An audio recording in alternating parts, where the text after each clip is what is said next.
చేరి వచ్చినటువంటి నా ప్రియమైన సహోదరి మనందరికీ ప్రభువైన యేసుక్రీస్తు వారి నామంలో నేను శుభాభివందనలు తెలియజేసుకుంటున్నానండి. ఓకే, మన టైటిల్ గుర్తుంది అందరికీ. ఏంటి మన టైటిల్ ఏంటి? ఎవరు ఈ వ్యూహిత సైన్య సమభీకర రూపిణి. పార్ట్ 1 మనం నేర్చుకున్నాం కదా.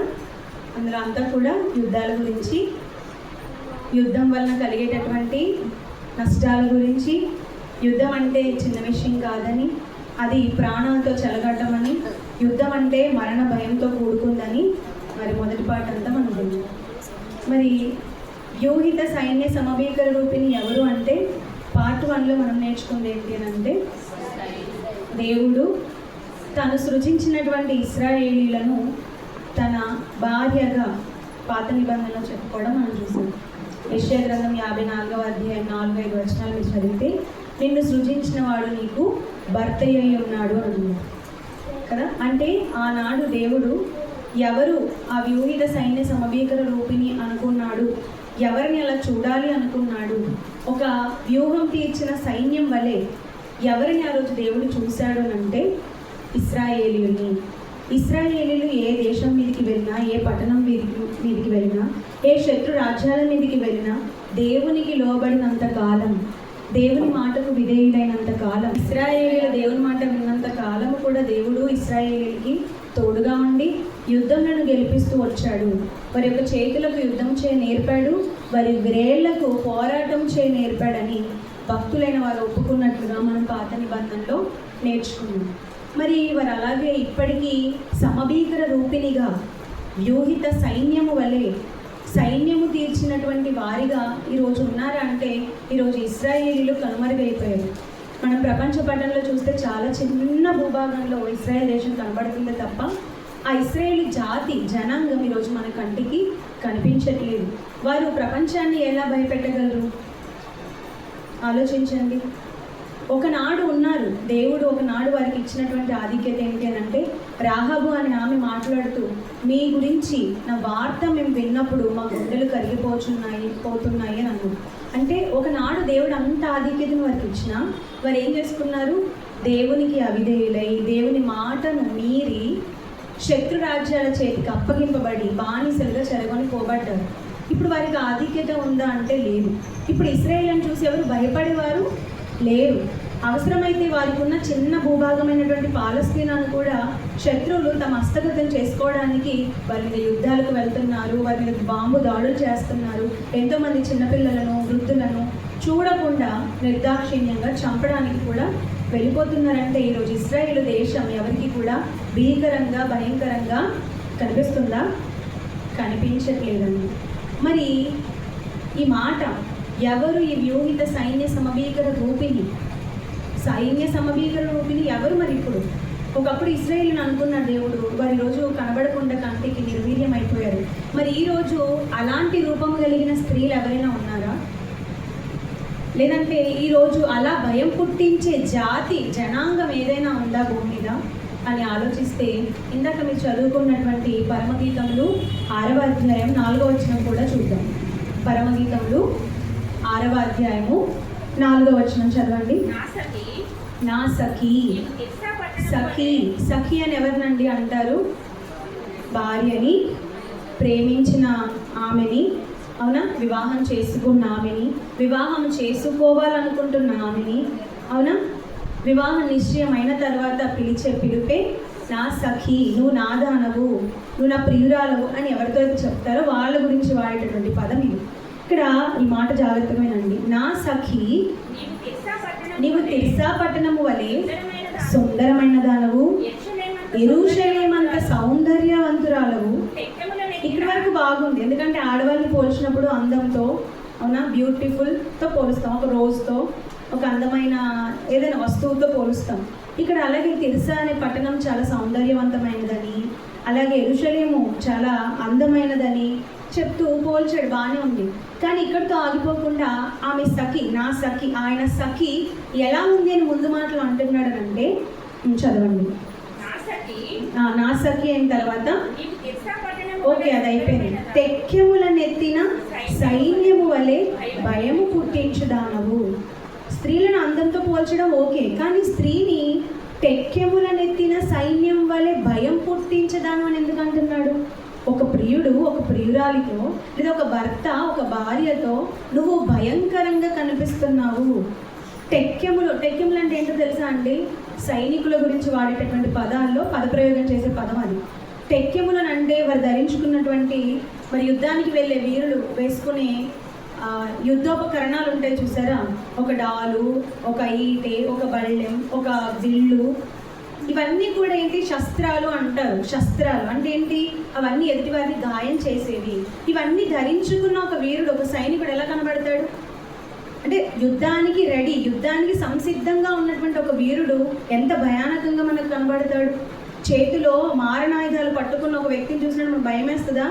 ప్రేమగా రండి, టీ తాగండి, కాఫీ తాగండి మనం పిలుస్తామా? ఒక మొత్తం ఆ మనిషి నిండా బాంబులు కానీ, మారణ ఆయుధాలు కానీ, యుద్ధానికి సంబంధించిన వెపన్స్ ఏమంటారు, ఆయుధాలు, మారణాయుధాలు పట్టుకున్నప్పుడు మనం వాళ్ళని చూడగానే ముందు భయపడిపోతాం. అమ్మో, ఇవన్నీ కూడా మనిషి ప్రాణానికి హాని కలిగించేవి అని, అంతే కదా. టెక్కెములను ఎత్తిన సైన్యం ఎలా ఉంటుంది అంటే రెడీ టు వార్. ఇంకా ఒక కమాండర్ దగ్గర నుండి ఓకే అని ఒక శబ్దం వినబడగానే రెడీగా బాణాలు ఎత్తిపెట్టి పట్టుకోవడం కావచ్చు, ఈటల్ని ఎత్తిపెట్టి పట్టుకోవడం కావచ్చు, వారి దగ్గర ఉన్న ఫిరంగుల్ని రెడీగా పెట్టుకోవడం కావచ్చు, గురి పెట్టడం కావచ్చు. అంటే టెక్కెములను ఎత్తిన సైన్యం ఎలా ఉంటుందంటే కమాండర్ నోట నుండి ఒక మాట ఆదేశం వెలువడిన వెంటనే గురి చూసి కొట్టేయడమే. అంటే డైరెక్ట్గా చంపడానికి సిద్ధంగా ఉన్న వారిని టెక్కెములను ఎత్తిన సైన్యము అంటాం. ఇప్పుడు నా సఖి, నా భార్య, నేను ప్రేమించిన ఆమె ఎలా ఉంది అంటే అందంగా ఉంది. అట్ ఎ టైం సేమ్ అదే టైంలో అందంగా కనబడుతూ ఉంది. అలాగే టెక్కెములను ఎత్తిన సైన్యంలా భయం పుట్టించేదిగా కూడా ఉంది. అర్థమవుతుందా అండి? చాలామంది స్త్రీలను చూడండి, చాలా అందంగా ఉంటారు, కానీ వారు మాటల దగ్గరికి వచ్చేసరికి షార్ప్గా ఉంటారు. ఏది మాట్లాడినా సూటిగా మాట్లాడతారు. అమ్మ, ఆమెతో నా అస్సలు ఆమె జోలికి వెళ్ళకూడదు, ఏదైనా పాయింట్ లేకుండా మాట్లాడితే మనల్ని మడత పెట్టేస్తుంది అనే మాటలు మనం పెడుతూ ఉంటాం. అంటే అక్కడ అతను కూడా ఏ ఉద్దేశంతో మాట చెబుతున్నాడు? టెక్కెములను ఎత్తిన సైన్యంలా భయం పుట్టించేదానిలా కనబడుతుంది అని అన్నాడు అంటే ఒకనాడు ఇశ్రాయేలు గురించి ఆ మాట మనం చూసాం, బాగుంది. మరి ఈరోజు దేవుడికి సఖిగా ఎవరున్నారు? ఒకప్పుడైతే భార్యగా ఇశ్రాయేలీలు ఉన్నారు. మరి ఇప్పుడు ఎవరు దేవుని యొక్క సఖి, దేవునికి ప్రియురాలుగా ఎవరున్నారు? ఆలోచించండి. తండ్రి అయిన దేవుడు ఇక వీరందరిని నాశనం చేయవలసి వస్తుందని చెప్పి భూమికి మన కోసం రక్షకుడిగా పంపించింది ఎవరిని? తండ్రి చేతిలో మనం చావు కళ్ళ చూడాలి. ఎందుకంటే పాపం చేయకుండా మనం బ్రతకట్లేదు భూమి మీద. ఏదో ఒక విషయంలో పాపం చేస్తున్న నేరస్తులం అవుతున్నప్పుడు, మనం అందరము పాపానికి దాసోహం అయినప్పుడు, మరణపాత్రులమైనప్పుడు తన కుమారుని మన కొరకు పంపించి మనకు తన యొక్క రక్తం ద్వారా పాపక్షమాపణ అనుగ్రహించారు. అలా ఇచ్చిన తర్వాత దేవుడు చేసినటువంటి ప్రణాళిక ఏంటంటే ఇక మీదట ఎవరైనా నా దగ్గరకు రావాలంటే, నా చేత ప్రేమింపబడాలంటే, నాకు ప్రీతిపాత్రంగా ఎవరైనా కనబడాలంటే మొదట ఎవరిని ఒప్పుకోవాలి భూమి మీద? క్రీస్తు వారిని ఒప్పుకోవాలి. అవునా కదా? చెప్పండి. యేసు క్రీస్తు వారిని దేవుడు పరలోకానికి ఎలా పెట్టాడు? మార్గం. ప్రభువు లేకుండా మనం ఎవ్వరం కూడా పరలోకానికి చేరలేం. ఆఖరికి మన ప్రార్థన ప్రభు దగ్గరకు వెళ్ళాలన్నా మనకి ఎవరిని పెట్టాడు మధ్యవర్తిగా? యేసుక్రీస్తు వారు.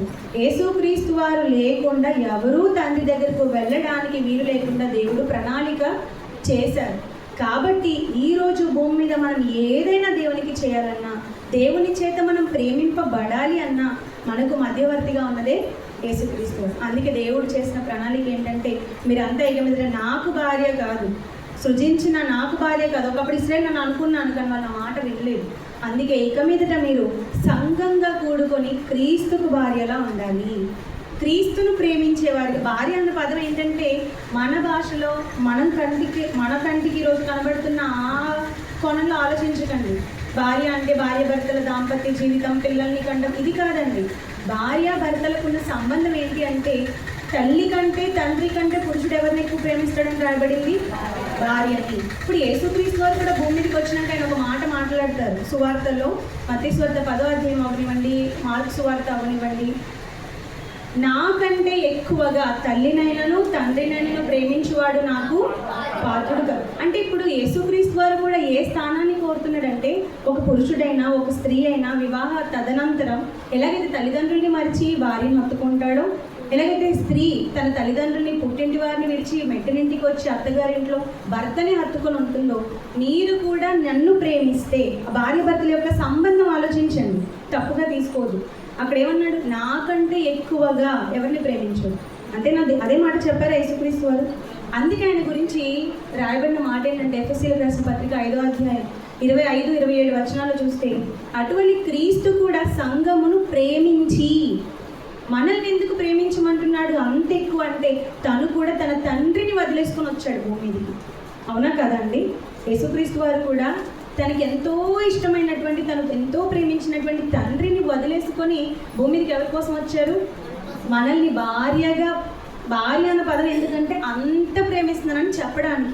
మనకి ఇంకా అంతకంటే వేరే పదం చెప్తే అర్థమవుతుంది. ఈ సమాజంలో మనకు అసలు అర్థమవుతుంది. భార్యాభర్తల బంధం అంటే చంపుకోవడం, నరుక్కోవడం, కొట్టుకోవడం, దూషించడం, ఇవి ఉన్నాయి కాబట్టి పెద్ద మనం దానికి విలువ ఇవ్వట్లేదు. కానీ భార్యాభర్తల సంబంధం ఎంత గొప్పదంటే, యేసుక్రీస్తు వారు 19 మత్తయి సువార్త 19వ అధ్యాయంలో మాట్లాడుతూ వారి యొక్క బంధం చాలా గొప్పది అని చెప్తాడు. అది విడదీయలేనిది, ఏ మనుషుడును వారిని వేరు చేయకూడదు అని చెప్తాడు. అవునా కదా?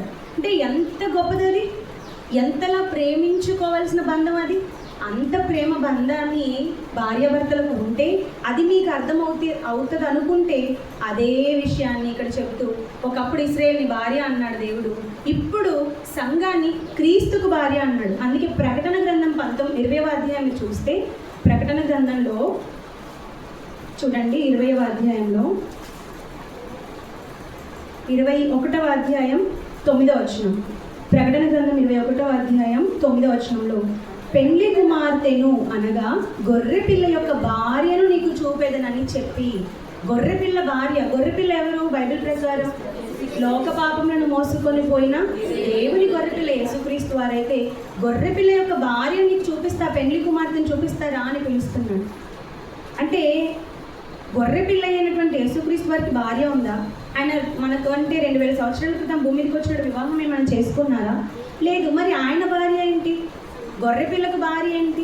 క్రీస్తు కూడా సంఘంలో ప్రేమించని భార్యాభర్తల దగ్గర ఎందుకు ఈ విషయాన్ని చెప్తున్నాడంటే, దేవుడు ఇప్పుడు క్రీస్తుకి సంఘానికి పెట్టినటువంటి బంధం ఎలాంటిదంటే, భార్యాభర్తలకు ఎంత ప్రేమ, నిక్కటమైన ప్రేమ, తల్లిని, తండ్రిని, ఆస్తుల్ని, మిగిలినవి ఏవి కూడా.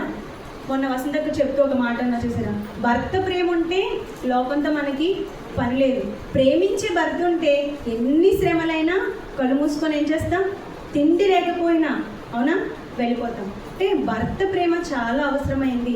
అలాగే క్రీస్తు కూడా సంఘాన్ని ప్రేమించాడు కనుకనే ఈరోజు సంఘం పాపక్షమాపణ పొంది, అది కలంకమైనా, ముడత అయినా, అటుది మరి ఏది అయినా దాన్ని శుభ్రం వాక్యం చేత, ఉదక స్నానం చేత శుభ్రపరిచి తన దానిగా చేసుకొనడానికి తను తాను సమర్పించుకున్నాడనే మాటను మనం ఈరోజు బైబిల్లో చదువుతున్నాం. అంటే ఇప్పుడు మనకు అర్థమవుతుంది ఏంటంటే, ఒకనాడు నా సఖి అని ఇశ్రాయేల్ గురించి దేవుడు చెప్పాడు. నా భార్య, ఆమె వ్యూహిత సైన్యంలా భయం పుట్టించేదిగా ఉంది శత్రువులకని ఇశ్రాయేల్ని చూపించాలనుకుంటే, వారు కాల్దనుకుంటే ఆ అవకాశాన్ని దేవుడు తీసుకొచ్చి ఈరోజు ఎవరికి ఇచ్చారు తెలుసా?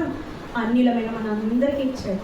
ఈరోజు నా ప్రజ అని దేవుడు ఏ ఒక్కరి గురించి అనడు, మొత్తం అందరూ ఆయన ప్రజలే. ఎవరైతే నమ్మి ప్రభు దగ్గరికి వస్తారో, అంతటా అందరూ మారు మనసు పొంది అందరికీ ప్రభు అయినటువంటి, రక్షకుడైనటువంటి యేసుక్రీస్తు వారిని స్వీకరిస్తారో వారందరూ దేవునికి ప్రజే. అయితే సంఘంగా, ఇప్పుడు భార్యగా ఉన్నటువంటి సంఘం ఎలా కనబడుతుందన్నమాట యేసుక్రీస్తు వారికి, లేదా దేవునికి, తాను ప్రేమించే దేవునికి ఎలా కనబడుతుందో తెలుసా?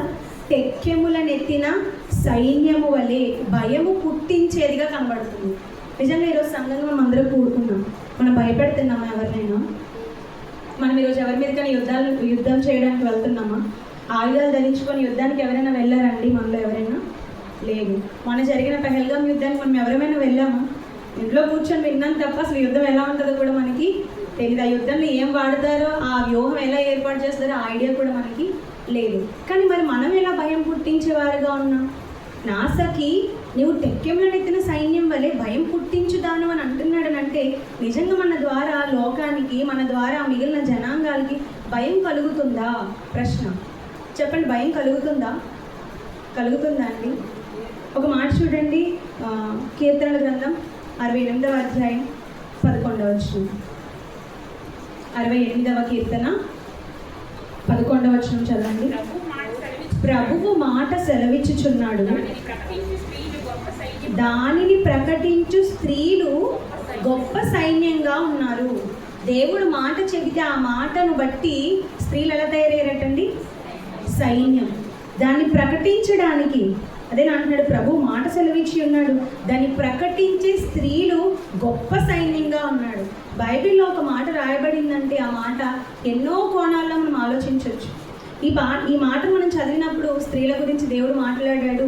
ఈరోజు మనకి మాట ఎంతో ఊతాన్ని ఇచ్చేదిగా ఉంది కదండి. ఆ మాట స్త్రీలకే కాదు, సంఘానికి కూడా అప్లై అవుతుంది. ఎందుకంటే సంఘం అనేది కూడా ఏంటి? రోజు స్త్రీ కాదా? సంఘాన్ని కూడా దేవుడు దేంతో పోల్చాడు? స్త్రీతో పోల్చాడా లేదా? సంఘము స్త్రీ అయితే ఇప్పుడు ఈ మాట స్త్రీల గురించి అన్నప్పుడు మరి సంఘానికి కూడా అప్లై అవుతుందా లేదా? సంఘం కూడా ఇప్పుడు ఎలా కనబడాలన్నమాట? ప్రభువు సెలవిచ్చిన మాటను ప్రకటించే సైన్యంగా ఒక సంఘం ఉండాలి. ఈరోజు ప్రపంచవ్యాప్తంగా ఉన్నటువంటి ఎన్నో సంఘాలు కదండి. ప్రపంచ జనాభాలో సగానికంటే ఎక్కువ జనాభా క్రైస్తవులని గొప్ప చెప్పుకుంటాం. మరి వాళ్ళంతా ఈరోజు సైనికులుగా, ఆర్మీగా, ఒక పోరాడే సమర యోధులుగా కనబడుతున్నారా మనకి? చర్చిలో ఉన్న వాళ్ళు ఎవరైనా మనకు సైనికులుగా కనబడుతున్నారండి? యుద్ధానికి సిద్ధమైన పోరాట యోధుల్లా కనబడుతున్నారు ఎవరైనా అంటే? లేదు. వచ్చారా, పాటలు పాడారా, కానుకిచ్చారా, ప్రభలు తీసుకున్నారా, వెళ్ళిపోయారా, అంతే కదండి. మరలా ఆదివారం వచ్చినంత వరకు దేవుడు గుర్తుండడు. మరలా ఆదివారం వచ్చినంత వరకు బైబిల్ అని కానీ ఇంకొక మంచి మాట, వాక్యం వినాలి, వాక్యం చెప్పాలి, సువార్త పరిచర్య చెయ్యాలి అని ఎవరైనా అనుకుంటున్నారు? అనుకునే వాళ్ళు ఉంటే మంచిది, అది చాలా తక్కువ మంది. అవునా కదా? నిజంగా ఒకవేళ ఉన్నారు అని మీరు అనుకుంటే ఈరోజు ఎందుకు ఇన్ని మారణ కాండ జరుగుతుంది ప్రపంచంలో? ఆలోచించండి. మన భారతదేశాన్ని వదిలిపెట్టండి, ప్రపంచ దేశాలన్నీ కూడా ఈరోజు క్రైస్తవ దేశాలే కదా. ఒక అమెరికాని తీసుకోండి, క్రైస్తవ దేశమేనా?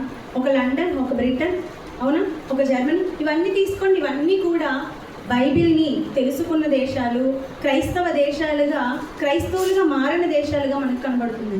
మరి వీరు నిజంగా క్రైస్తవులు అయితే వీరే సైన్యంగా నిలబడితే ఈరోజు ఇంత యుద్ధకాండ, మారణకాండ ప్రపంచంలో జరుగుతుందంటారా? లేదు కదా. క్రైస్తవ్యం, క్రీస్తు మనకు నేర్పించింది ఏంటండి? శాంతియుత, అంతేనా? శాంతిని, నెమ్మదిని, క్షమను, ప్రేమను కదా నేర్పించారు. మరి ఈరోజు అన్నవారు అందరూ సంఘాలుగా క్రైస్తవులు అయితే ప్రపంచ దేశాల్లో ఎన్నో సంఘాలు ఉంటే ఈ సంఘాలన్నీ కూడా క్రీస్తు సైన్యం, క్రీస్తు సైనికులైతే వారంతా కూడా శాంతిని కదా నెలకొల్పాలి, నెమ్మదిని కదా చూపించాలి, ప్రేమ తత్వాన్ని కదా నేర్పించాలి. మరి రోజు ఎక్కడ ప్రేమ కనబడుతుంది చెప్పండి? ఉందా అండి? భారతదేశంలో మనకు ప్రేమ కనబడుతుందా? భారతదేశంలో ఉన్న క్రైస్తవుల మధ్య ఐక్యత లేదు. మొన్న జరగకూడని ఒక సంఘటన జరిగిందని అందరూ ఏకమయ్యారు. మరలా ఎవరి దారి వాళ్ళదే, అవునా కదా? ఎవరి బోధ వాళ్ళదే, ఎవరి భావాలు వాళ్ళవే, ఎవరి పాటలు వాళ్ళవే. కానీ ఐక్యత, ఏకంగా ఉండాలి, దేవుడు సంకల్పించాడు కదా సహోదరులందరూ ఐక్యత కలిగి నివసించాలి అన్న దేవుని మనస్సును అర్థం చేసుకొని ఎంతమంది ముందుకు రాగలుగుతున్నారు? తెక్కెంలో ఎత్తిన సైన్యం వల్లే మేము ఉన్నాము. మా మీద తిరుగుబాటు చేసినా, మా దేవుని ఒక మాట అన్నా, బైబిల్ గురించి తప్పుడు మాట మీరు మాట్లాడినా మేము సహించమని ఎంతమంది ముందుకు రాగలుగుతున్నారు? ఆలోచించండి. ఒక సేవకుని చంపారు అన్న దానితో అందరూ వచ్చారే కానీ మరి బైబిల్ తగలబెడుతున్నప్పుడు ఏమైపోయారు?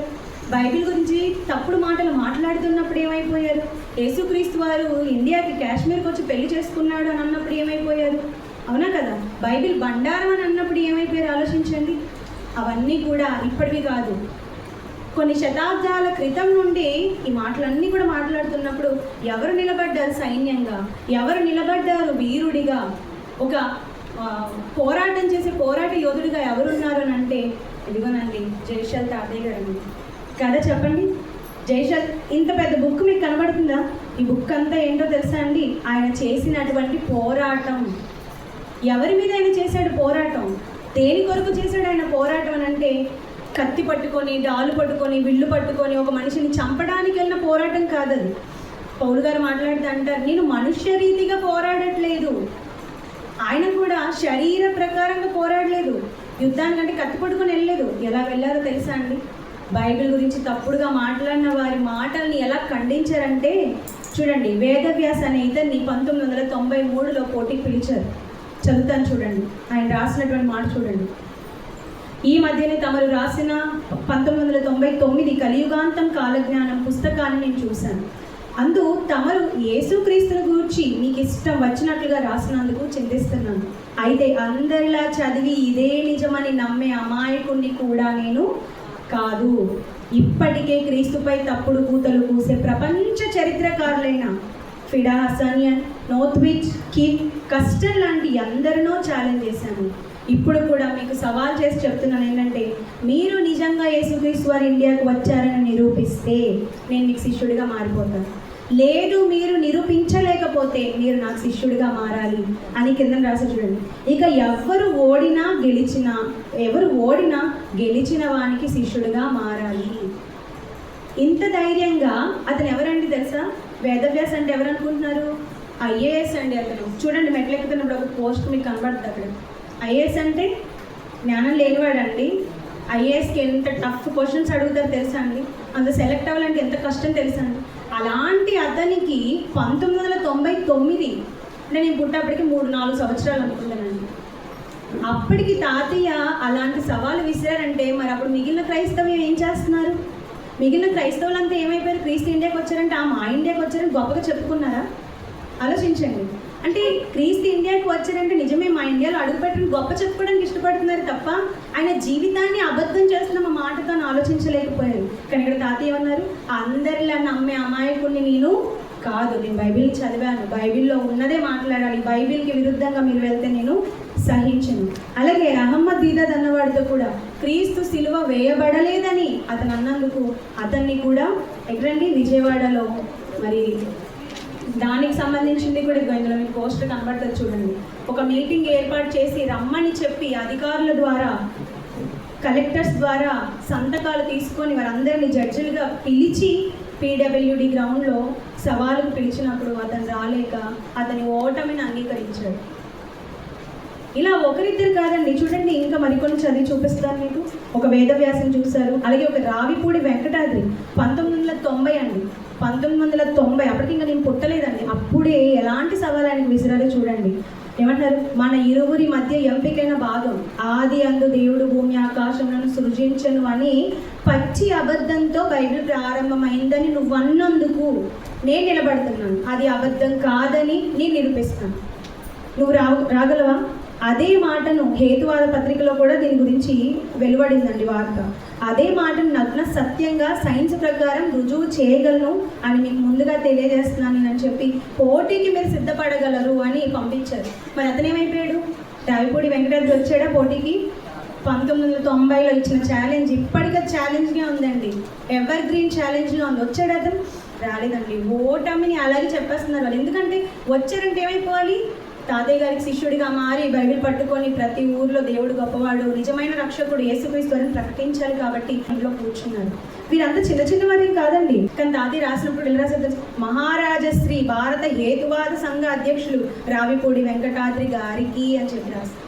కానీ బైబిల్ని తప్పు పట్టినందుకు ఇచ్చే గౌరవాన్ని ఇస్తూనే పిలిచాడు పోటీకి తాతయ్య గారు, కానీ రాలేకపోయాడు.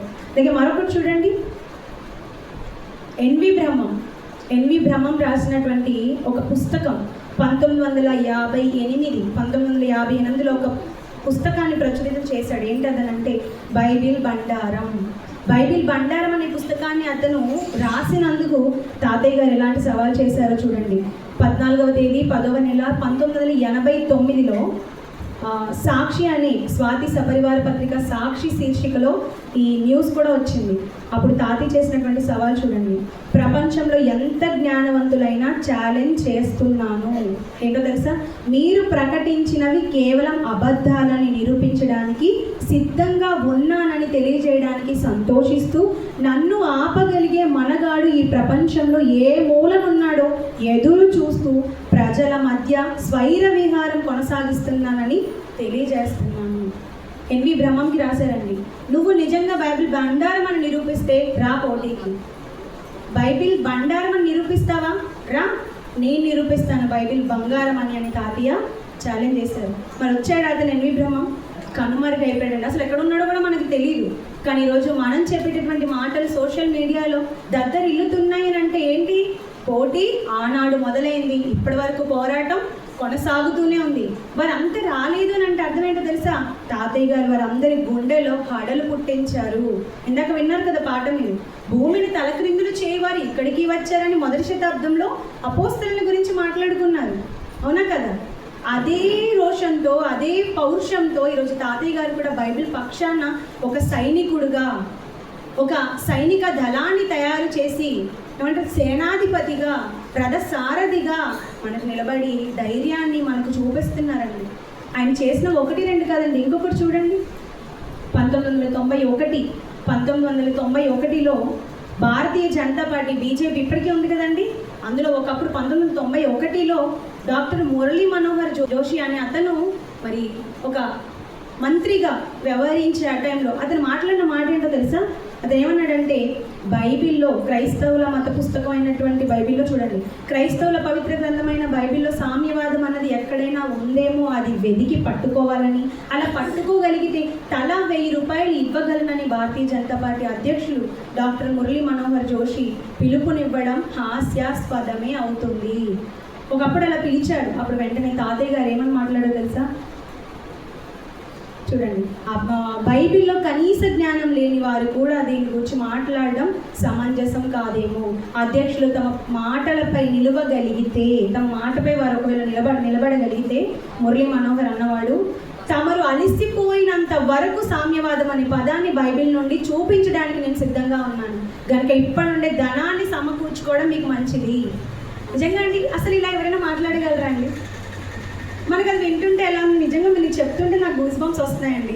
ఆ రోజు నిజంగా తాతయ్య గారు అక్కడ మాట్లాడుతున్నప్పుడు ఆ వేడి లేదా ఆ ఎదుటివాడికి చేసినటువంటి సవాలు ఆ విన్నవాడికి ఎలా ఉంటుంది? బాబోయ్, నేను ఎవరితోనో పెట్టుకున్నాను అనుకున్నాను, కానీ ఇలాంటి ధీరుడు, వీరుడు, మాట విసిరితే ఒప్పుకోలేని వాడు, తప్పుడు మాట మాట్లాడితే ఖండించేవాడు, బాబు ఇలాంటి అదన్నా నేను పెట్టుకుంది వద్దు అని చెప్పి అక్కడితోనే వెంటనే ఒక మరలా అక్కడి నుండి ఒక లెటర్ కూడా పంపించారు. ఏమన్నా తెలుసా? అయ్యా తప్పైపోయింది, ఏంటంటే మీరు రాసిన పత్రికను శ్రద్ధగా మేము తీసుకొని చదివాం, అందుకు మీకు కృతజ్ఞతలు, మీరు దయచేసి కోప్పడకండి అని రాస్తూ, నేను రాసిందల్లా కేవలం ఒక క్రిస్టియన్ ఫాదర్ బైబిల్లో లేని రాసిన పాఠంలో భాగమే కానీ మిమ్మల్ని ఉద్దేశించి కానీ మీ బైబిల్ని ఉద్దేశించి కానీ అనలేదు. నాకు మీ బైబిల్లో ఏముందో కూడా నాకు తెలియదు, నన్ను మన్నించండి అన్నదని రాసింది. నిజంగా అక్కడ నుండి ఎవరు తెలుసా అండి? ఇందాక చెప్పాను కదా, మురళీ మనోహర్ జోషి అంటే చిన్నవాళ్ళు కాదండి. సెంట్రల్ గవర్నమెంట్ అంటే మీరు ఏమనుకుంటున్నారు? స్టేట్ గవర్నమెంట్ అంటేనే మనకు చాలా పెద్దది, అలాంటి సెంట్రల్ అంటే ఎంత పెద్దదండి అది. అలాంటి బీజేపీ నాయకత్వంలో ఉంటూ, బీజేపీ అంటే నీకు మనం చెప్తాం మతపరమైనటువంటి పార్టీ అది. క్రైస్తవులు అంటే ఏమాత్రం వారు సహించరు. అలాంటి దానిలో ఉన్న వాడికి తాతయ్య గారు ఆనాడే 1989 ఇలాంటి సవాల్ చేశారని అంటే ఎంత గర్వించదగ్గ విషయం ఆలోచించండి ప్రియమైన దేవుని వారు.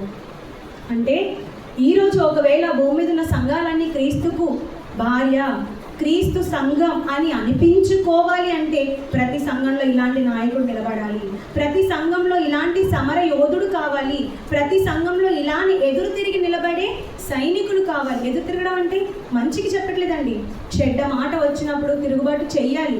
మహాత్మా గాంధీ గారు తిరుగుబాటు చేయలేదా? మన భారతదేశం కోసం స్వాతంత్ర్యం కావాలని మనల్ని హింసిస్తున్నప్పుడు, మనల్ని కట్టు బానిసలుగా వారి పాదాల కింద తొక్కుతున్నప్పుడు మహాత్మా గాంధీ గారు చేసింది ఏంటండి? పోరాటమే. కానీ ఎలాంటి పోరాటం చేశాడో తెలుసా? క్రీస్తుని ఆదర్శంగా తీసుకొని కుడి చెంప మీద కొడితే ఎడమ చెంప చూపమన్న ఆయన మాటను పట్టుకొని ఆయన చేసినటువంటి పోరాటం ఎలా తెలుసా? శాంతియుతమైనది, అహింసాయుతమైనది. అందుకే ఆయన ఏమంటాడు? మీరు మమ్మల్ని కొట్టండి, తిట్టండి, మీ వస్తువులు మేము వాడుకోం. అందుకే ఎన్నో ఉద్యమాలు కదండి, ఎన్ని ఉద్యమాలు ఆయన చేపట్టాడు. సాల్ సత్యాగ్రహం అంటాము, అలాగే అహింస వాదం అని అంటే ఇవన్నీ కూడా ఆయన ఎందుకు చేశాడనంటే క్రీస్తుని మాదిరిగా తీసుకున్నాడు.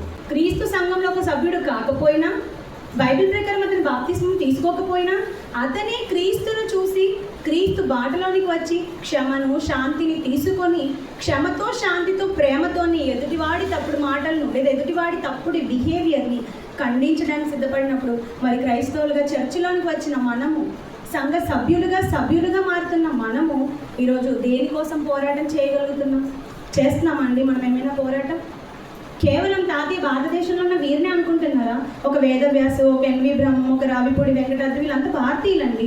వీరిని మాత్రమే తాతయ్య సవాల్ చేశారు అనుకుంటున్నారా? ఇంటర్నేషనల్. అందుకే మన యూనివర్సిటీకి కూడా పేరేంటో తెలుసా?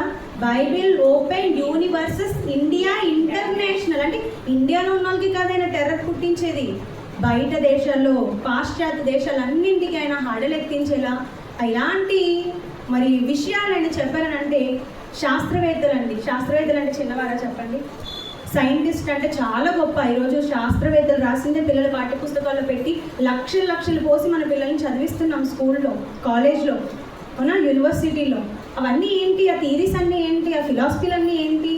ఆ సూత్రాలు, ఆ ఫార్ములాలు ఇవన్నీ ఏంటినంటే శాస్త్రవేత్తలు నిరూపించినవి, చేసినవి, ప్రతిపాదించినవి, ప్రాక్టికల్స్ రూపంలో ముందు పెట్టినవి. ఒకవేళ వాళ్ళంత గొప్ప వాళ్ళని మనం నమ్మితే అలాంటి గొప్ప వాళ్ళకు కూడా తాతయ్య ఏమన్నా తెలుసా? బైబిల్ ముందు ఎంతటి శాస్త్రవేత్త అయినా, ఎంతటి శాస్త్రమైనా చేతులు జోడించి తల వంచుకొని నిలబడవలసిందే. అన్నారు లేదా? ఎన్ని శాస్త్రాలు వచ్చినా సకల శాస్త్రాలు నా ఎడమ కాలు కింద తొక్కుతాను. ఎందుకంటే నా దగ్గర ఉంది బైబిల్, నా దగ్గర ఉంది సర్వోన్నతుడు రాయించిన, సృష్టిని చేసిన, ఈరోజు శాస్త్రం ఏదైతే పుట్టిందో దాన్ని పుట్టించిన దేవుడు నా దగ్గర ఉన్నాడు. ఆ దేవుడు నాతో ఉన్నాడు. ఆ దేవుని మాటను బట్టి మీకు చెప్తున్నాను. ఎన్ని శాస్త్రాలు వచ్చినా తప్పుడు మాట మాట్లాడినప్పుడు మీకు తెలుసు కదండి, మరి పూర్వకాలంలో లేదా మన శతాబ్దానికి ముందు 19వ శతాబ్దం, 13వ శతాబ్దం, 15వ శతాబ్దం, ఆ శతాబ్దంలోకి వెళ్తే మన పూర్వీకులు ఎన్నో అబద్ధాలు, శాస్త్రవేత్తలుగా పిలువబడుతున్న ఎన్నో అబద్ధాలు. భూమి కదలట్లేదని చెప్పిన వారు లేరా? భూమి పల్లపరుపుగా ఉందని చెప్పిన వారు లేరా? వాళ్ళని నమ్మే కదా వీరందరూ కూడా అవే సిద్ధాంతాలు నేర్చుకున్నారు. మీరు నమ్మరండి, ఇప్పటికీ కొంతమంది డాక్టర్స్ ఉన్నారు. ఆ డాక్టర్స్ ఏది చదివి డాక్టర్స్గా పిలువబడుతున్నారు తెలుసా? మనం కోతి నుండి వచ్చాము అని డార్విన్ చెప్పిన సిద్ధాంతాన్ని కదా పట్టి నమ్ముతున్నారు. అవునా కదా చెప్పండి? కోతి నుండి వచ్చామన్న సిద్ధాంతాన్ని రాసి ఎగ్జామ్లో పాస్ అయ్యి ఇప్పుడు డాక్టర్గా పిలువబడుతున్నారు. కానీ ఇప్పుడు తేలింది ఏంటి? అది తప్పు. అంటే ఒక డార్విన్ లాంటి వాడు, అలాగే ఎంతోమంది తప్పుడు చరిత్రను రాసిన చరిత్రకారులు, ఒక ఫిడా హస్సానియన్ కావచ్చు, నోతోవిచ్ కావచ్చు, కస్టన్ కావచ్చు, వీరంతా ఎవరు తెలుసా? తప్పుడు మాటలు చెప్పిన వారు, క్రీస్తుల గురించి తప్పుడు మాటలు ఆడిన వారు. ఇలా చరిత్రలో ఎంతోమంది శాస్త్రవేత్తలు ఉన్నారు. బైబిల్ని దొంగిలించి మిలీనియం శాస్త్రవేత్తలుగా పిలువబడిన వారు, మిలీనియం మేధావులుగా పిలువబడిన వారు. అందుకే ఎక్కడిది వీరికి జ్ఞానం అంటే బైబిల్లో మాటలే తీసుకున్నారు, కానీ బైబిల్ని ప్రకటించలేదు, కానీ దేవుణ్ణి గొప్ప చేయలేదు. అందుకే అలాంటి వారు అందరిపై ఉక్కు పాదం మోపి ఈరోజు ఎన్ని బిరుదులు అందుకున్నారండి జయశాలి గారు. ఆయన పేరు నిజానికి జయశాలి కాదు, వాళ్ళ తల్లిదండ్రులు ఆయనకు పెట్టినటువంటి పేరు సుందర్రావు గారు. సుందర్రావు అనే పేరు పెట్టారు. కానీ ఈరోజు ఎందుకు మనం జయశాలి గారు అని అంటున్నాం అంటే ఆయన చేసినటువంటి పోరాటంలో ఆయన గెలుపది, ఆయన గెలుపుకు నిదర్శనం ఆయన పేరది. అవునా కదా? ఆలోచించండి. ఎంతోమంది వస్తున్నారు, ఎన్నో బిరుదులు పెడుతున్నారు. ఇంకో సంతోష్ అన్నయ్య కూడా ఆయనకు ఒక మంచి బిరుదునిచ్చారు. ఏంటది? క్రీస్తు సామ్రాజ్య రథసారథి పెట్టి ఉక్కు మనిషి, క్రైస్తవ్యానికి ఉక్కు మనిషి అని పెట్టారండి. స్టీల్ మ్యాన్ ఆఫ్ క్రిస్టియానిటీ అని అన్నారు ఆయన. అంటే ఏంటి? అంత ఉక్కు అంటే ఏంటి తెలుసండి? వంగిపోదండి త్వరగా. బంగారమైన వంగిపోద్ది మెత్తగా, కానీ ఉక్కు అంటే ఇనుము వంగదండి. ఐరన్ మ్యాన్, అది ఐరన్ మ్యాన్ అంటారు. అది అంతేనా? ఐరన్ వంగదు. అలాంటి పటిష్ఠిత లేదా అంత దృఢమైన వాడు దేవుని కొరకు, అంత దృఢత్వాన్ని ఈరోజు మనకు నేర్పిస్తున్నారు. అంటే ఈరోజు సంఘంగా ఒకవేళ క్రీస్తుకు భార్యగా మనం కనబడితే మనల్ని చూసి ఎదుటివాడు ఎంతటి వాడైనా, ఇందాక ఆయన మాటలు మీరు విన్నారు కదా, ఎంతటి మొనగాడైనా ప్రపంచంలో ఉంటే నన్ను ఓడించాలని నేను ఎదురు చూస్తున్నాను, వస్తారా, మీకు దమ్ముందా అని అడిగారు. ఆయన సవాలు మనకు తెలియని కాదు కదండి. మరణ ఇవన్నీ ఎందుకు గుర్తు చేస్తున్నానో తెలుసా? సంఘం అంటే వ్యూహిత సైన్య సమభీకర రూపిణిలాగే ఉండాలి. ఈరోజు చాలామందికి విషయాలన్నీ మర్చిపోయి, తాతయ్య ఒకప్పుడు చేసిన పోరాటాలన్నీ మర్చిపోయి పిరికివారు అయిపోతున్నారండి. చాలామంది పిరికి మాటలు మాట్లాడుతున్నారు. అమ్మో చంపేస్తారేమో, అమ్మో కొట్టేస్తారేమో, అమ్మో ఇలాగంటారేమో, అమ్మో అలాగంటారేమో. సిద్ధం కాదు. తాతయ్య గారు ఒకప్పుడు అన్నారు కదా, నా క్రీస్తు కొరకు నేను చావడానికి కూడా సిద్ధమే. చంపుతారా? చంపండి. మేము నిజాన్ని అబద్ధంగా అబద్ధంగా మారిస్తే సహించము. అదే ఈరోజు రోషం మనలో ఉందా? మనం ఎంత పిరికివారంగా ఉంటే మనం అసలు పరలోకం వెళ్తామండి? ఏం చెప్పారండి బైబిల్ గ్రంథంలో దేవుడు? పిరికివారు పరలోక రాజ్యానికి స్వతంత్రులు కాదు, వాళ్ళకి అర్హత లేదు. మరి ఎందుకు ఇంకా మనం పిరికితనం గలవారిగా ఉన్నాం? నిజంగా చెప్తానండి, స్త్రీలకు వాక్యం చెప్పమంటే పిరికి, అవునా? పాట పాడమంటే పిరికితనం. అమ్మో నాకు సిగ్గు అండి, నేను చెప్పనండి, నేను మాట్లాడనండి. ఎందుకు సిగ్గు? ఎందుకు పిరికితనం? ఎందుకు భయం? ఏదైనా అమ్మో నాకు భయంగా ఉందండి, భయంగా ఉంది. భయం మంచి కోసం తప్పుడు మాట మాట్లాడకుండా ఉండడానికి భయపడితే మంచిదే, కానీ వాక్యమే చెప్పును అని భయపడితే ఎలాగండి? చాలామంది సువార్తలకు వెళ్ళినప్పుడు నేర్చుకోండి నేర్చుకోండి అని ఇక్కడ వీళ్ళు మొత్తుకుంటున్నారు. చక్కగా ఇచ్చాం కదా, ఒక ప్యాంప్లెట్ ఇచ్చాం కదా, నేర్చుకోండి అని అంటే ఎందుకు వచ్చింది, మాకు లెక్చరర్స్ ఉన్నారు కదా సువార్తకి వెళ్ళాడు వాళ్ళు చెప్పుకుంటారు. వాళ్ళకి అవసరమైతే 2 సార్లు ఇచ్చేస్తే అయిపోద్ది, 4 చోట్ల డేమో వేసేసి వచ్చేయచ్చు. వద్దండి, క్రీస్తు కొరకు మనం పిరికివారుగా ఉంటే కుదరదు. ఆయన ఎలా మనల్ని చూడాలనుకుంటున్నాడు, దేవుడు ఎలా చూడాలనుకున్నాడు? పరమగీతం గ్రంథం 6వ అధ్యాయం 10వ వచనం ప్రకారం యూహిత సైన్య సమభీకర రూపినిలా చూడాలనుకున్నాడు. పరమగీతం గ్రంథం 6వ అధ్యాయం 4వ వచనం ప్రకారం టెక్కెముల నెత్తిన సైన్యముల భయం పుట్టించే దానిలా మనం చూడాలనుకుంటున్నాడు దేవుడు. ప్రభువు మాట సెలవిచ్చి ఉన్నాడు, దాన్ని ప్రకటించు స్త్రీలు. ఒకప్పుడు ఇశ్రాయేలు స్త్రీ, ఇప్పుడు సంఘం అనే క్రీస్తులోనికి వచ్చిన ప్రతి ఒక్కరు కూడా స్త్రీ అయితే, జయశాల్ తాతయ్య కూడా సంఘంలో భాగమే కదండి, అవునా కదా? జయశాల్ తాతయ్య గారు సంఘం కాదా? పురుషుడు అని అనుకోకండి, ఇక్కడ స్త్రీతో పోలుస్తున్నాడు సంఘాన్ని. అంటే ఆయన ఎలా ఉన్నారంటే ఇంతవరకు ఆయన చేసినటువంటి ఆయన పోరాటంలో భయం పుట్టించేవారుగా ఆయన కనిపించారు. శత్రువుల గుండెల్లో ఎలా ఉన్నాడు? సింహం. నిజంగా మొన్న కూడా ఒక మాట చదువుకున్నాం కదా, సింహపు గుండె గలవారు సైతము దావీదు దగ్గరికి వస్తే ఏమైపోతారటండి? దిగులొందుతారంట, వారి గుండెలు కరిగిపోయేలాగా అయిపోతాయంట. నిజంగా ఈరోజు ఎంత జ్ఞాని అయినా, ఎంత శాస్త్రం తెలిసిన వాడైనా, ఎంత గొప్ప గొప్ప చదువులు చదివిన మేధావులైనా తాతయ్య మాట్లాడే మాటలకి నోరు మూసుకొని అలా చేతులు పట్టుకొని వింటూ ఉండాలి అంతే, అవునా? ఎందుకంటే ఏది మాట్లాడినా ఖచ్చితమైనటువంటి విషయం మాట్లాడతారు, ఏది చెప్పినా తప్పుడు మాట చెప్పరు, ఖచ్చితమైనటువంటి నిరూపణలతో చెప్తారు, ప్రమాణంలను చూపించి చెప్తారని. అందుకే ఎలాంటి వాడిని నోరైనా ఇక్కడ ఈ సంఘం ముందు BOUN ఎందుకని మనం గర్వంగా చెప్పుకుంటాం. ఇది నేనే కాదు కదండి, రీసెంట్గా ఒక అతను మాట్లాడిన మాటలు అందరూ స్టేటస్లో పెట్టుకున్నారు. ఆయన ఎవరో కూడా మనకు తెలియదు, ఆయన పేరేంటండి, ఆయన మాట్లాడిన మాట ఏంటి? నిజంగా ఏ మాటకు ఆ మాట చెప్పుకోవాలండి. క్రైస్తవ్యంలో భావాలు ఏమంటారండి, మేము అంగీకరించేది లేదా మేము చేసే బోధన వాళ్ళు చేసే బోధన ఒకటి కాకపోవచ్చు, కానీ ఆయన విషయానికి వస్తే ఆయన శత్రువులకు సింహస్వప్నం. ఆయన మాట్లాడి జెర్మియా అని ఆయన మాట్లాడుతూ ఆయన శత్రువులను భయపెట్టగలడు, ఆయన మాటతో ఎవరినైనా సరే నోరు మోయించగలడు, ఎంతటి శాస్త్రవేత్తనైనా ఆయన కూర్చోబెట్టగలడు, బైబిల్ ముందు కూర్చోబెట్టగలడు, చేతులు జోడించుకొని కూర్చోమని చెప్తారు అని ఎంత గొప్పగా చెప్తున్నారని అంటే ఈరోజు మనకే కాదు, మన తాతయ్య అని మన ఆత్మీయ తండ్రిని మనం పొగుడుకోవడం కాదు, ప్రపంచం అంతా కూడా ఆయన ఈరోజు నిలవబెట్టి గొప్పగా చూస్తుందంటే ఆయన చేసిన పోరాటం మనందరికీ మాదిరి కావాలి. ఆయన మాటలు ఈరోజు మన గుండెల్లో ప్రతిరోజు రగులుతూ ఉండాలి. మన నరాల్లో క్రీస్తుని గురించిన పౌరుషాన్ని నింపుతూ, అంటే కొట్టమని, గొడవాడమని, బూతులాడమని, అరవమని చెప్పట్లేదు. తాతీ చేసింది అది కాదు కదా. తాతీ చేసింది ఏంటి? బైబిల్ని బాగా చదివారు, బైబిల్ని అవపోసన పట్టారు, ఎవరు ఏ మాట తన నోట నుండి వచ్చినవని తప్పు అని చెప్పగలిగారనంటే అంత జ్ఞానం ఆయన నేర్చుకున్నారు. మరియు సంఘంలో, క్రీస్తు సంఘంలో మనం భాగమైతే, క్రీస్తుకు సంఘంగా మనం పిలువబడుతున్నాం భార్యగా అనుకుంటే, మనము కూడా ఎదుటి వారికి భయం పుట్టించేవారుగా ఉండాలి మన దేవుని యొక్క మాటను బట్టి. ఎందుకంటే దేవుని మాట ఎలాంటిది? బండను బద్దలు చేసి సుత్తి వంటిది అన్నాడు, అలాగే అగ్ని వంటిది కాదా నా మాట అన్నాడు. అగ్ని ఫైర్ చేసేస్తుందండి. అలాంటి గొప్ప మాటల్ని కలిగిన వాళ్ళం మనం, అంత గొప్ప వాక్యాన్ని కలిగిన వాళ్ళం మనం. కానీ మనం ఎందుకు భయపడిపోతున్నాం? మనం ఎందుకు పిరికితనం చూపిస్తున్నాం? ఒకనాడు మొదటి శతాబ్దంలో అపోస్తలులు ఉన్న కాలంలో ఉన్న కాలం ఈరోజు మనకు లేదు. ఒకప్పుడు వాళ్ళు ఎదుర్కొన్న శ్రమలు ఈరోజు మనం ఎదుర్కోవట్లేదు. మనకి మహా అయితే బెదిరింపులే వస్తున్నాయి. మీరు ఆపండి, మీరు మతం మార్చనివ్వము, మీరు సువార్తలు ప్రకటించనివ్వము, మీరు లేకుండా దేశాన్ని ఖాళీ చేస్తారని మాటలు మాత్రం వినబడుతున్నాయి. కానీ మొదటి శతాబ్దంలో అలా కాదండి. ఏకంగా యాకోబుని పట్టుకొని ఖడ్గంతో తల నరికారనంటే చుట్టూన్న వాళ్ళకి ఏం కలుగుతుంది చెప్పండి? భయం కలగదా? యేసు నామం ఎంత మాత్రమును ఎత్తకూడదని అన్నప్పుడు మిగిలిన వాళ్ళకి ఏమనిపించాలి? అమ్మో వీళ్ళు చాలా కఠినులురా బాబు, అసలు రోమ సామ్రాజ్యం అంటే ఎంత క్రూరమైందో మీకు తెలియంది కాదు. ఆ నీరో చక్రవర్తి పాలన మీరు చూడండి. సింహాలకు ఎర్రగా మనుషుల్ని విసిరి, లేదా అర్ధరాత్రులు దివిటీల్లాగా మనుషులు, క్రైస్తవులైన వారిని, క్రీస్తుని నమ్మిన వారిని నూనె పోసి మరి వీరి దీపాలుగా వారి మనుషుల్ని తగలబెట్టినటువంటి చరిత్ర, నీరో చరిత్ర మనం చదువుకున్నాం చరిత్రలో. ఇంత మూర్ఖులు, ఇంత దౌర్జన్యంగా కఠినంగా హింసించే వారి మధ్యే మొదటి శతాబ్దంలో ఉన్న క్రైస్తవులు ఎలా ఉన్నారో తెలుసా అండి? చూడండి, ఒక మాట చూద్దాం. యోహాను సువార్త అపోస్తలుల కార్యం చూడండి. అపోస్తలుల కార్యంలో 4వ అధ్యాయం 12వ వచనం చదవండి. అపోస్తలుల కార్యములు 4వ అధ్యాయం 12వ వచనం.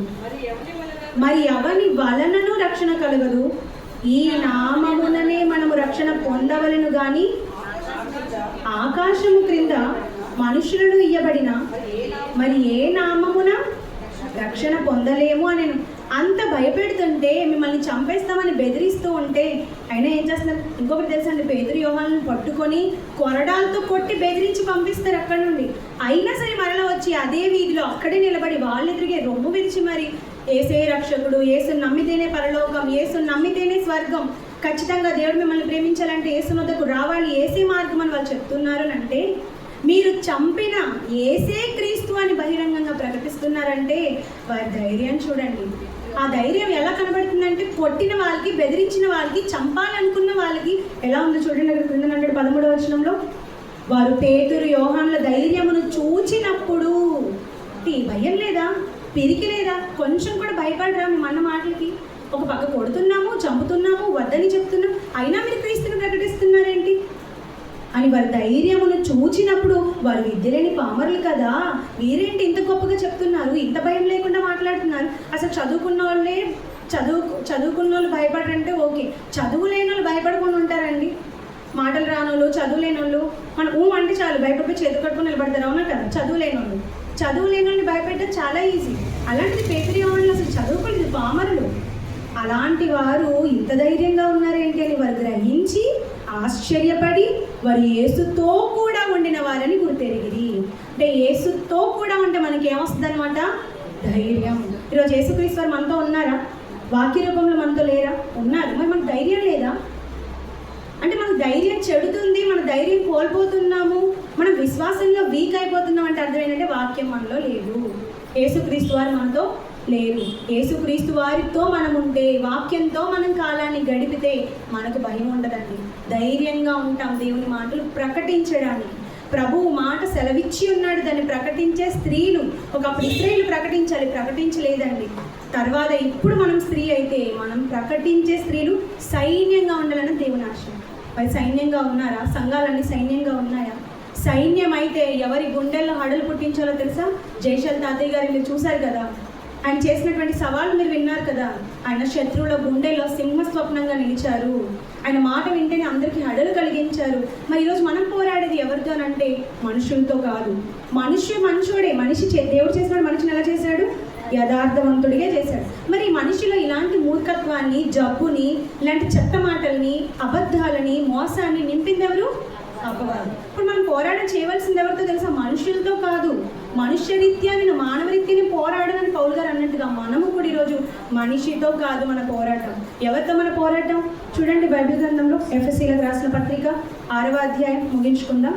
ఎఫెసీలకు రాసిన పత్రిక 6వ అధ్యాయం 10 నుండి 17 వచనాలు చదువుతాను, జాగ్రత్తగా చూడండి.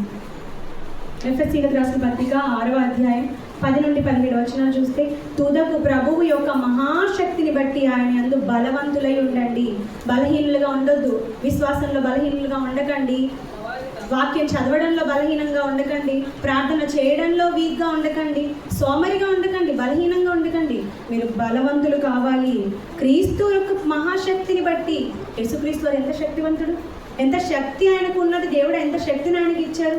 మహాశక్తుల మీద అధికారం కలిగిన వాడు కదా యేసుక్రీస్తు వారు. ఆయనకు సమానంగా మనం భార్య, సాటి అయిన సహకారిగా, భార్యగా క్రీస్తుకు మనం కనబడాలంటే మనలో ఏముండాలి? బలం. మీరు ఆయన యందు మీరు బలవంతులై ఉండండి. మీరు అపవాది తంత్రములను ఎదిరించుటకు శక్తిమంతులు అగునట్లు దేవుడిచ్చి సర్వాంగ కవచాన్ని ధరించుకోండి అంటున్నాడు. మనకు స్వబలం, మన బలం మనకేం సరిపోదు, కానీ దేవుని దగ్గర మనకు బలం కావాలి. ఎందుకంటే మనం పోరాడేది మనుషులతో కాదు, మానవ మాతృలతో కాదు. ఎవరితో పోరాడుతున్నాం?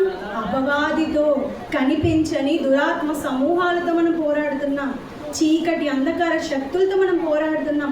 అలా పోరాడేటప్పుడు మీరు బలవంతులు కావాలంటే దేవుడిచ్చే సర్వాంగ కవచం, అంటే అంగం అంటే అవయవం అండి, అదే సర్వం అంటే ప్రతి అవయవానికి ఒక ఆభరణాన్ని లేదా ఒక ఆయుధాన్ని దేవుడు ఇస్తున్నాడు, వెపన్స్ మనకి ఇస్తున్నాడు, కవచాలు మనకి ఇస్తున్నాడు.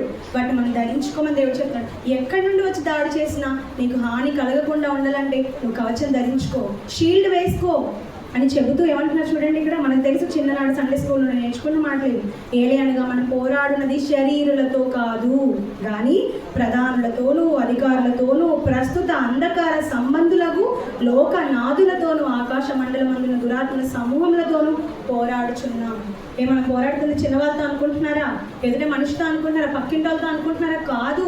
పక్కింటోడితోనూ పోరాడుతున్న పక్కింటోడి మనసులో ఉంది ఎవరనంటే ప్రధానులు, అధికారులు, ప్రస్తుత అంధకార సంబంధులకు లోకనాథులు ఉన్నారు వారిలో, మనుషుల్లో. అలాంటి వారితో పోరాటం చేసేటప్పుడు అందుచేత మీరు ఆపద్దినమందు వారిని ఎదురించుటకు మీకు బలం కావాలంటే సమస్తమును నెరవేర్చిన వారే నిలువబడుటకు శక్తిమంతులు అవ్వునట్లు దేవుడిచ్చి సర్వాంగ కవచం ధరించుకోండి. ఎలాగంటే మీ నడుముకు సత్యం అని దట్టి కట్టుకోండి. సత్యమేది? నీ వాక్యమే సత్యం. దీన్ని నడుముకు దట్టిగా కట్టుకోమన్నాడు. అంటే అంత ధైర్యంగా వాక్యాన్ని నేర్చుకొని సిద్ధపడిపోయి ఉంటారండి. నెక్స్ట్ నీతి అను మైమరువు తొడుగుకొని. అంటే ఏంటి? మై అంటే శరీరం అండి, మై మరువు అంటే శరీరాన్ని కప్పేదిగా నీ యొక్క విశ్వాసం ఉండాలి అని చెప్తున్నాడు. ఇంకా పాదములకు సమాధాన సువార్త వలన సిద్ధ మనసును జోడు తొడుగుకొని నిలవబడండి. ఈరోజు సువార్తకు సిద్ధపడుతున్నారా? సువార్తని పిలిపి ఇచ్చిన వెంటనే అందరూ కదలగలుగుతున్నారా? లేదు నేను నెక్స్ట్ టైం సువార్తకు వస్తాను, ఈసారికి వదిలేయండి, ఈసారి బాగాలేదు ఒంట్లో అని చెప్పి సువార్తలకు రాకుండా ఇంట్లో పనులు చేసుకుంటూ స్కూళ్ళని, కాలేజీలని వీటికే ఉండిపోతున్నారా? ఉద్యోగాలను ఉండిపోతున్నారా? ఆ అవకాశం మళ్ళీ మనకు రాదు. శత్రువుతో పోరాడడానికి దేవుడు మనకిచ్చిన అవకాశంలోనే మనం పోరాడాలి. దేవుడు మనకు దొరికే కాలంలో ఎలాగైతే దేవుడిని వెతకాలో, శత్రువు మన కళ్ళ ముందు ఉన్నప్పుడే మనం టార్గెట్ చేసి కొట్టాలి. అంతే కదండి. శత్రువు లేనప్పుడు కొట్టడం ఎందుకు? మనుషుల మీద పడిపోవడం ఎందుకు? దేవుడు చెప్తున్నాడు సిద్ధ మనస్సు ఉందా మనకి? ఎల్లవెళ్ళ ఎక్కడికైనా సిద్ధంగా ఉండే మనసు మనకుందా? ప్రార్థన అంటే సిద్ధమా? వాక్యం అంటే సిద్ధమా? సువార్త అంటే సిద్ధమా? చావు అంటే సిద్ధమా? ఇలాంటి సిద్ధ మనసు ఈరోజు మనలో ఉందా? అది లేకపోతే మన కాళ్ళకి ఏముండదు, జోడు లేదు, కాళ్ళు పాడైపోతాయి. కాళ్ళు అంటే శరీరం గురించి చెప్పట్లేదు, ఆత్మ గురించి చెప్తున్నాను. మన కాళ్ళు ఎంత ముఖ్యమో మన జీవితంలో నడవడానికైనా ఇది చేయడానికైనా ఆత్మ కూడా అంత వీక్ అవ్వకూడదంటే సమాధానం సువార్త వలన సిద్ధ మనసును జోడు తొడుగుకొని నిలవబడండి. ఇవన్నీ గాక విశ్వాసమను డాలు పట్టుకొనండి. ఎన్ని శోధనలు మనకు వచ్చినా విశ్వాసం అనే డాలు మనం అడ్డు పెట్టుకుంటే శోధనలన్నీ కూడా పక్కకి వెళ్ళిపోతాయి. దుష్టుడు వేసేటటువంటి అగ్ని బాణాలు మనం తప్పించుకోవాలంటే విశ్వాసం మనలో ఉండాలి, దృఢంగా మనం ఉండాలి. ఏమంటారు? చచ్చిపడిపోయే వాళ్ళగా ఉండకూడదు, నీరసంగా ఉండకూడదు. ఇంకేం చెప్తున్నాడు? ఇవన్నీ గాక విశ్వాసం అని డాలు పట్టుకోండి, దానితో మీరు దుష్టుని అగ్ని బాణములన్నింటినీ ఆర్పుటకు శక్తిమంతులవుదురు. మరియు రక్షణ అను శిరస్త్రాణమును దేవుని వాక్యమును ఆత్మ ఖడ్గమును ధరించుకొనుడి. ఈరోజు జయశాలి గారి చేతిలో మనకు కనబడేది ఏంటండి? ఆయన చేతిలో మనకు కనబడేది ఏంటి? ఈ శీర్షికలో లేదు కానీ చాలా పుస్తకాల్లో ఆయన చేతిలో ఒక ఖడ్గం చూపిస్తూ ఉంటారు. ఆయన గుర్రం మీద కూర్చున్నట్టుగా చూపిస్తూ ఉంటారు. ఎందుకనంటే మన చేతిలో 2 అంచులు కలిగిన వాక్యం అనే ఖడ్గాన్ని ధరించాలి, పట్టుకోవాలి. ఇది ఉంటే మనం ఎలాంటి వారినైనా భూమి మీద ఓడించగలం. అయితే నామకార్థ క్రైస్తవులుగా నామకాయ వాస్తే దేవుని దగ్గరికి వచ్చినట్లుగా మనం ఉండకూడదు. మనం వచ్చామంటే బైబిల్ జాగ్రత్తగా నేర్చుకోవాలి, చెప్పే మాటలన్నీ జాగ్రత్తగా వినాలి, నిద్రపోతూ ఉండకూడదు. శనివారం వస్తే చాలామంది నిద్రపోతూ ఉంటారు. మరి నిద్రపోతే మీరు ఎప్పుడు నేర్చుకుంటారు? మీరు ఎప్పుడు విశ్వాసాన్ని డాల్ ధరించుకుంటారు? ఎప్పుడు సమాధాన సువార్త వల్ల జోడు ధరించుకుంటారు? ఎప్పుడు దుష్టుడు వేసే అగ్నిబాణాన్ని ఎదుర్కొని నిలదొక్కుకోగలుగుతారు? ఆలోచించండి. అంటే మనం పిరికివారుగా ఉండకూడదన్నా, ధైర్యంగా ఉండాలన్నా, బలం మనలో రావాలి అన్నా దేవునిచ్చే మనం బలం పొందాలి. ఒకప్పుడు మొదటి శతాబ్దంలో ఈరోజు మనకు దయ్యం కంటికి కనబడట్లేదు, కానీ ఆ కాలంలో దేవుని మహిమార్థమై కొంతకాలం దయ్యాలని పట్టాయి. ఆ రోజు దయ్యాలు పట్టినప్పుడు మరి అపోస్తలు దయ్యాలు వదలగొట్టలేదా? అక్కడ ఏమంటారు తెలుసా అండి? యేసుప్రభు దగ్గరికి వచ్చి, ప్రభువా మేము వెళ్ళాం, దయ్యాలు మా మాటకు లోబడుచున్నవి అంటే దయ్యాలు కూడా భయపడిపోయాయి అపోస్తలను చూస్తే. అపోస్తల దగ్గర దేవుడు వాక్యాన్ని ఇచ్చారు కాబట్టి, యేసుక్రీస్తు వారు వాక్యాన్ని నింపారు కాబట్టి వీరు వెళ్ళి యేసు నామాన నేను గద్దిస్తున్నాను పో అనగానే వీరిని చూసే భయపడిపోయే. అంటే వీరి మాటకు లోబడ్డాయా లేదా? ప్రభువా మా మాటలకు లోబడుచున్నవి అని చెప్తున్నారని అంటే దయ్యమైనా సరే మన ముందు పారిపోవాల్సిందే. అంత ధైర్యం మనకుందా ఈరోజు? దేవుడు అంటే అంత విశ్వాసం మనకుందా? లేదు. మనం కూడా ఇశ్రాయేల్ లాగా పిరికివారమై దయ్యాన్ని మనలోకి రప్పిస్తున్నామా? దయ్యానికి బానిసలు అయిపోతున్నామా? ఒకనాడు అశ్షూరీయులకి, బబులోనీయులకి వారు బానిసలు అయిపోయారు. మరి ఈరోజు కూడా మనం పాపానికి బానిసలు అయిపోతున్నామా? దయ్యానికి దాసులం అయిపోతున్నామా? అలాగైపోతే మన దగ్గర ఉన్న అర్హతను కూడా దేవుడు తీసేస్తాడు కదండి. మనము కూడా దేవునికి వ్యూహిత సైన్య భీకర రూపంగా కనబడతామా? భయపడే పిరికివారిగా కనబడతామా? కనుక వద్దండి. మనం అపవాదికి బానిసలు అవ్వకూడదు. మనల్ని చూస్తే అపవాది పారిపోయేదిగా ఉండాలి. మొదటి శతాబ్దంలో పౌలు గారు దయ్యాలను వెళ్ళగొట్టడం యూదుడైన స్కవియను అనే ఒక ప్రధాన యాజకుని 7 కొడుకులు చూస్తారు. ఏసునామాన్ని చెప్పి దయ్యాలు వెళ్ళిపోతున్నాయి కదా, మేము కూడా వెళ్తామని చెప్పి దయ్యాలు పట్టిన వాళ్ళ దగ్గరికి వెళ్ళి ఏసునామాన్ని నిన్ను గద్దిస్తున్నాను పో అని అన్నారు. వెంటనే ఊరుకున్నాయా? ఏసు ఎవరో మాకు తెలుసు, పౌలు ఎవరో మాకు తెలుసు, మీరెవర్రా అని చెప్పి వారి మీద పడి 2 లొంగ తీసుకున్నాయి. మిగిలిన వాళ్ళందరినీ బట్టలు లాగేస్తే దిగంబర్లు అక్కడ నుండి పారిపోయారు. అంటే దయ్యానికి భయపడేది లోకమైతే దయ్యాన్ని భయపెట్టేది సంఘం. అందుకే దేవుడు అంటాడు యాకోబు పత్రిక 4:7 చూడండి. యాకోబు పత్రిక ముగించుకుందాం. యాకోబు పత్రిక 4:7 అపవాదిని ఎదిరించండి, అప్పుడు వాడు మీ వద్ద నుండి పారిపోదు. దానికంటే ముందు ఒక మాట అన్నాడు చూడండి 4:7 కాబట్టి దేవునికి లోబడండి. ఎప్పుడు నీ దగ్గర నుండి అపవాది పారిపోదు, ఎప్పుడు నువ్వు అపవాదిని ఎదిరించినప్పుడు అది పోతుంది అంటే ముందు నువ్వు దేవునికి లోబడు, సంఘానికి లోబడు, వాక్యానికి లోబడు. వాక్యాన్ని లోబడడం అంటే ఏంటి? నేర్చుకోమన్నప్పుడు నేర్చుకోవడం అంతే, చెప్పమంటే చెప్పడం అంతే, చేయమన్నప్పుడు చేయడం అంతే. అవునా కదా లోబడడం అంటే? మరి సంఘంలో ఇవన్నీ మనం చేయకపోతే మనం ఎదిరించిన అపవాది మన దగ్గర నుండి పారిపోదు. యేసుక్రీస్తు వారు కూడా అపవాదితో పోరాడారా? పోరాడారండి. పౌలు గారు పోరాడారు. పౌలు గారు అంటే నేను మంచి పోరాటం పోరాడాను, నియమబద్ధమైనటువంటి పోరాటం నేను పోరాడాను, శరీరులతో కాదు నేను పోరాడింది, అంధకార సంబంధమైన వాటితో పోరాడుతూ నియమం ప్రకారం పోరాడాను, నా పరుగు కడముట్టించాను, గెలుపు నాదే, జీవ కిరీటం నాదే. ఎంతో ఆయన అతిశయంగా గర్వంగా చెప్పుకోగలిగాడు. ఆ మాట ఈరోజు మనం చెప్పుకోగలమా? నేను పోరాడుతున్నాను, నాలో విశ్వాసం ఉంది, మంచి పోరాటం, ఎన్ని శోధనలు వచ్చినా నేను పోరాడుతున్నాను, ఎన్ని ఇబ్బందులు వచ్చినా నేను దేవునిలోకి రాకుండా తప్పట్లేదు, ఎన్ని ఆటంకాలు వచ్చినా ఎగ్జామ్ రాయడం మానట్లేదు. ఇలా మనం నిలబడగలుగుతున్నామా? మనల్ని మనం పురికొల్పుకోగలుగుతున్నామా? ఆలోచించండి. లేదంటే మనం పిరికివారిగా దేవుడికి కనబడతాం. యేసుక్రీస్తు వారు ఎలా పోరాడు తెలుసా? రక్తము కారునంతగా పోరాడేటండి. రక్తము కారునంతగా. హెబ్రీ పత్రిక 12:4 నుంచి ఇంకొక మాట చదవండి. హెబ్రీ పత్రిక 12:4 చదవండి. మీరు పాపం అంటే ఏంటండి? పాపం ఎవరి వల్ల కలిగింది? దయ్యం వల్లే కదా కలిగింది.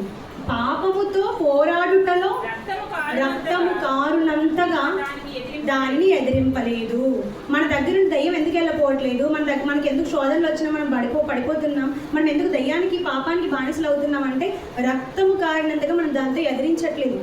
అంటే నిజంగా మనల్ని ఎవరో కొట్టాలని కాదు, ఒకవేళ ఎవరైనా మనల్ని వచ్చి కొట్టినా మన రక్తాన్ని కళ్ళ చూసినా మనం నిలబడాలి, ఎదిరించాలి, వాక్యంతో ఎదురు నిలబడాలి. అప్పుడు అది మన దగ్గర నుండి పారిపోతుంది. అదే కదా అన్నాడు అక్కడ, మీరు పాపంతో పోరాడుటలో రక్తము కారునంతగా దాన్ని ఎదిరింపలేదు గనుక వాడు పారిపోవట్లేదు. దయ్యం కూడా మనల్ని చూసి భయపడుతుంది. భయపడే అధికారాన్ని దేవుడు సంఘంగా మనకి ఇచ్చాడు. సంఘం అంటే సార్వత్రిక సంఘం చాలా గొప్పదండి. మన దగ్గర ఉన్న శక్తులు మనకు అర్థం అవ్వట్లేదు. మనం ఏదో వచ్చామా, కూడుకున్నామా, వెళ్ళిపోయామా, స్త్రీలు చాలా నీరసించిపోయి అనుకుంటాం. క్రీస్తులోనికి వచ్చిన వాళ్ళలో స్త్రీ అని పురుషుడని తేడా లేదు. సంఘం అంటే పురుషులే కాదు. మరి ఈరోజు ఎందుకు మనం నిలబడి వాక్యం చెప్తున్నాం అంటే దేవుడు క్రీస్తునందు స్త్రీని పురుషుని ఒకటిగా చేశాడు. స్త్రీ అని పురుషుడని తేడా లేకుండా ఎవరైనా తన యొక్క రాజ్యస్వార్తను ప్రకటించిన హక్కును దేవుడు మనకి ఇచ్చాడు. మనం నిజంగా ఆ హక్కును గుర్తించగలిగితే, ఆ ఆధిక్యతను మనం గమనించగలిగితే మనం కూడా ఈరోజు పురుషులతో సమానంగా, ఏ విషయంలో? అధికారంలో చెప్పట్లేదండి, ఏ విషయంలో? వాక్యం ప్రకటించే విషయంలో, ప్రభువుని గురించి గొప్ప చేసే విషయంలో సైన్యంగా మనం ఉండాలి. మనం సంఘంగా పిలువబడాలంటే క్రీస్తుకు భార్యగా, ఆయన సఖిగా, భయం పుట్టించేదానిగా మనం కనబడితేనే తనతో సమానమైనటువంటి ఆ సింహాసనాన్ని మనకు యేసుక్రీస్తు వారు కూడా ఇస్తారు. అదే కదా చెప్పారు, మీరు నా తండ్రితో, నేను నా తండ్రి సింహాసనం మీద కూర్చున్నట్టు మీరు నాతో కూర్చోవాలంటే జయించాలి. జయించువాడైతే నా తండ్రి సింహాసనంతో మిమ్మల్ని కూడా నేను కూర్చోబెట్టుకుంటాను. అంటే జయించమని యేసుక్రీస్తు మనకు బలం ఇస్తున్నారు, ఊతం ఇస్తున్నారు, చేయుదని ఇస్తున్నారు, వాక్యంతో ప్రతిదినము మనల్ని బలపరుస్తున్నారు. అయినా మనం నిరసించిపోకూడదండి. 100 సెలైన్లు పెట్టాక కూడా ఏ బలం లేకుండా ఇలా నీరసంగా ఉన్నాం అనుకోండి, ఇంకా పెట్టేం లాభం చెప్పండి. ప్రతిరోజు వాక్యం వింటూ కూడా ఇంకా నీరసంగా ఉండి, నాకు ఇంకా రాలేదు వాక్యం, నేను ఇంకా నేర్చుకోలేదు వాక్యం, అమ్మ నేను చెప్పనండి, ఈసారి నన్ను వదిలేయండి మీరు అన్నారనంటే మరి ఎక్కడుంది మనలో బలం? బలం లేకుండా పిరికి వారిగా మనం ఉంటే పరలోక రాజ్యాన్ని మనం స్వతంత్రించుకోలేము. ఇప్పుడు మీకు అర్థమైందా? ఎవరు ఈ వ్యూహిత సైన్య సమభీకర రూపిణి? ఎవరు? సంఘం. నేడున్న క్రీస్తు సంఘం, క్రీస్తు సార్వత్రిక క్రీస్తు సంఘమే భయం పుట్టించేదానిలా సమాజానికి ఉండాలి అన్నాడు. పేతురు యోహానుల ధైర్యం చూసిన వాళ్ళు ఎలాగైతే భయపడ్డారో, ఈరోజు క్రీస్తుని ప్రకటించిన మన ధైర్యం కూడా చూసినప్పుడు వీళ్ళు ఎన్ని చేసినా వీరు క్రీస్తుని ప్రకటించడం ఆపరు మానరు, భూమిని తలక్రిందులు చేసేవారు వీరే, మనమే మారిపోవాలని చెప్పి మన దారిలోనికి రావాలి తప్ప మనం క్రీస్తుని విడిచిపెట్టే భ్రష్టులుగా దుష్టులుగా మారకూడదని తెలియజేస్తూ ఈ నా మాటలు ముగిస్తున్నాను. అందరికీ వందనాలు. ప్రార్థన చేసుకుందాం. అత్యంత కృపా కనికరం కలిగిన మా దేవా, మధ్యాహ్న కాల సమయంలో తండ్రి ఎన్నో విలువైన మాటలు, మాకు ధైర్యాన్ని ఇచ్చే మాటలు బైబిల్ గ్రంథం నుండి మీరు మాకు నేర్పించారు తండ్రి. నేర్చుకున్న మేము తండ్రి పిరికివారుగా నిస్సహాయంగా తండ్రి ఉండకుండా ధైర్యము కలిగి విశ్వాసంలో దృఢత్వం కలిగి మీ కొరకు పనిచేయటలో ఎల్లవేళలా సంసిద్ధంగా యోధులుగా సైనికులుగా క్రీస్తు యొక్క మంచి సైనికుల వలె మంచి యోధుల వలె మేము ఉండగలుగుటకు సహాయం అనుగ్రహించండి. మా పట్ల మీరు చూపించినటువంటి ప్రేమకై మీ కృతజ్ఞతలు, మాకు ఇచ్చిన ఆయుష్కాలాన్ని బట్టి మీకు వందనాలు. మా చేతులకు కూడా తండ్రి మీరు యుద్ధాన్ని నేర్పించండి. శత్రువులతో కంటికి కనబడని అపవాది యొక్క అనుచరులతో మేము పోరాడేటప్పుడు తండ్రి మాకు సామర్థ్యాన్ని, శక్తిని ఇవ్వండి, వివేకాన్ని ప్రసాదించండి. ఎలాంటి వ్యూహ క్రమాన్ని మేము ఏర్పాటు చేసుకోవాలో మాకు నేర్పించండి. మంచి ప్రణాళికలతో తండ్రి మీ యొక్క నామానికి ఘనతను, కీర్తిని తేగలుగుటకు సహాయం అనుగ్రహించండి తండ్రి. మీరు చేసిన మహిమార్థమే చేయగలుగుటకు కూడా మాకు నేర్పించండి తండ్రి. మరి ఇప్పటివరకు మాకు తోడై ఉండి తరగతి అంతటిలో కూడా తండ్రి మంచి మాటలు మాకు వినిపించినందుకు మీ కృతజ్ఞతలు తెలియజేసుకుంటూ, మరి ఈ తరంలో తండ్రి ఇలాంటి ఒక గొప్ప యోధుణ్ణి మా కళ్ళ ముందు ఆదర్శంగా నిలిపినందుకు మరొకసారి మా శిరస్సు వంచి మీకు మా హృదయపూర్వక వందనములు, కృతజ్ఞతలు తెలియజేసుకుంటూ ఈ ప్రార్థన ప్రభువైన యేసుక్రీస్తు వారి అతి పవిత్రమైన నామంలో అడిగి వేడుకుంటున్నాము కన్న తండ్రి. ఆమేన్. అందరికీ వందనాలు.